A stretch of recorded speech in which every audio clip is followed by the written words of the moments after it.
အိမ်မှာကြီးပွားအောင်လို့နေချင်းညချင်းကြီးပွားခြင်းလို့တဲ့ချင်းပင်စိုက်ထားတယ်နော်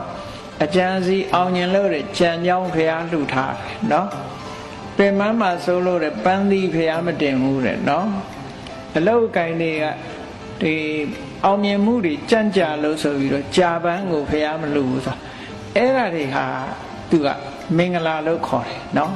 မင်္ဂလာကိုယုံတယ်လို့ခေါ်တယ်ကံကိုယုံတာမဟုတ်ကံယုံတဲ့ပုဂ္ဂိုလ်တွေကဒါတွေကဘာမှသက်ဆိုင်တာမဟုတ်ဘူးဒီဟာတွေနောက်လိုက်เสียဘာမှမလိုဘူးကိုယ်ပဲစမ်းသိရမယ်ငါဟာတရားတရားရှိရလားငါမှကိုချင်းသီလရှိရလား